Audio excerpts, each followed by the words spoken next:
guys, how are you?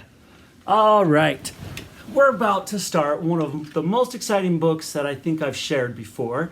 It's called The Mouse and the Motorcycle by Beverly Cleary. Now, I don't know how many of you make noises with your toys when you're playing with them, but today we're going to learn about a mouse, or maybe we'll get to the mouse. We'll find out. But remember to pay close attention because I wanted to make sure that you can remember parts of the story, and we'll go over that later. All right, let's get started now with Chapter 1 of Beverly Cleary's The Mouse and the Motorcycle.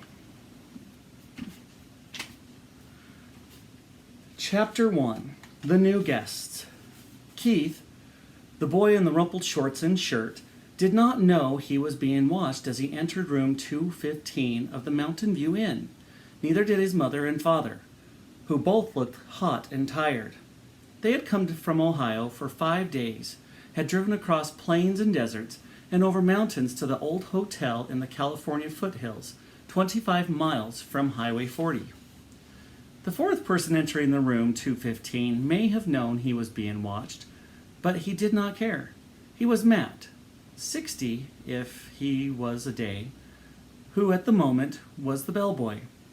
Matt was replaced, worn out light bulbs, renewed washers in leaky faucets, carried trays for people who telephoned room service to order food sent to their rooms, and sometimes prevented children from hitting one another with croquet mallets on the lawn behind the hotel.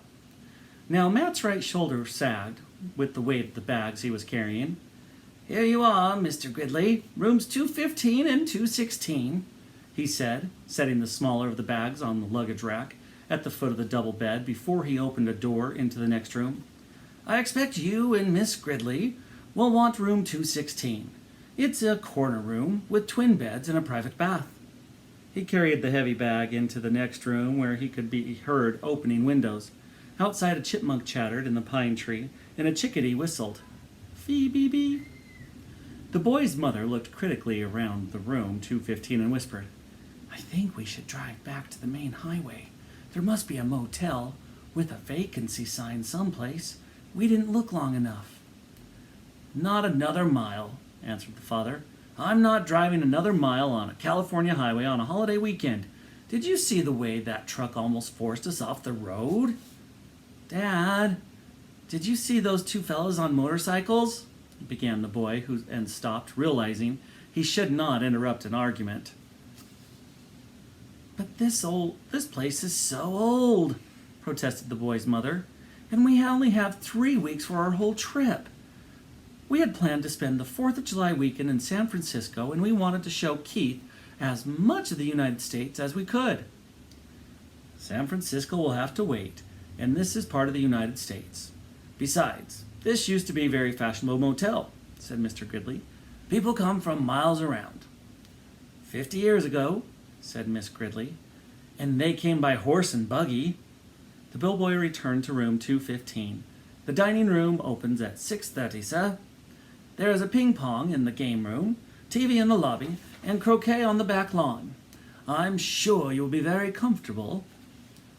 Matt, who had seen guests come and go for many years, knew there were two kinds of those who thought the hotel was a dreadful old barn of a place, and those who thought it was charming and quaint, so quiet and restful. "Of course we will be comfortable," said Mr. Gridley, dropping some coins into Matt's hand for carrying the bags. "But this big old hotel is positively spooky," Miss Gridley made one last protest. "It is probably full of mice." Matt opened the window wide. "Mice? Oh no, ma'am. The management wouldn't stand for mice." "I wouldn't mind a few mice," the boy said, as he looked around the room at the high ceiling and knotty pine walls. The carpet is so threadbare that many of its roses had almost entirely faded on the one chair, and the antimacassar on its back, and wash basin and towel racks in the corner of the room. "I like it here," he announced. "A whole room to myself. Usually I just get a cot in the corner of a motel room." His mother smiled, relenting. Then she turned to Matt. "I'm sorry. It's just that it was so hot crossing Nevada, and we are not used to mountain driving. Back on the highway, the traffic was bumper to bumper. I'm sure we shall be very comfortable." After Matt had gone, closing the door behind him, Mr. Gridley said, I need a rest before dinner. 400 miles of driving and that mountain traffic, it was too much. And if we're going to stay for a weekend, I had better unpack, said Miss Gridley. At least I'll have a chance to do some drip drying. Alone in room 215 and unaware that he was being watched, the boy began to explore. He got down on his hands and knees and looked under the bed. He leaned out the open window as far as he could and greedily inhaled deep breaths of pine-scented air. He turned the hot and cold water on and off in the wash basin and slipped one of the small bars of paper wrapped soap into his pocket. Under the window he discovered a knothole in the pine wall down by the floor and, squatting, poked his finger in the hole. When he felt nothing inside, he lost interest. Next, Keith opened his suitcase and took out an apple and several small cars, a sedan, a sports car, and an ambulance about 6 inches long, and a red motorcycle, half the length of the cars, which he dropped onto the striped bedspread before he bit into the apple. He ate the apple noisily in big chomping bites, and then laid the core on the bedside table between the lamp and the telephone. Keith began to play, running his cars up and down on the bedspread, pretending that the stripes on the spread were highways and making noises with his mouth. Vroom, vroom for the sports car. Wee, wee for the ambulance. For the motorcycle. Up and down the stripes. Once Keith stopped suddenly and looked quickly around the room, as he expected to see something, or someone, but when he saw nothing unusual, he returned to his cars. Vroom, vroom, bang, crash. The sports car hit the sedan and rolled over off the highway stripe. The motorcycle came roaring to the scene of the crash. Keith, his mother called from the next room. Time to get washed for dinner. Okay. Keith parked his cars in a straight line on the bedside table, beside the telephone, where they looked like a row of real cars, only much, much smaller.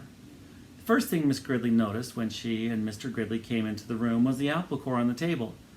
She dropped it with a thunk into the metal wastebasket beside the table and gave several quick little sniffs in the air and said, looking perplexed, I don't care what that bellboy said. I'm sure this motel has mice. I hope so, muttered Keith. And that's going to do it for our first exciting chapter of The Mouse and the Motorcycle. Now there's going to be a few activities for you to do, some questions to answer, and to have you summarize what happened in this first chapter. Do your best work. Can't wait to see you tomorrow for chapter 2.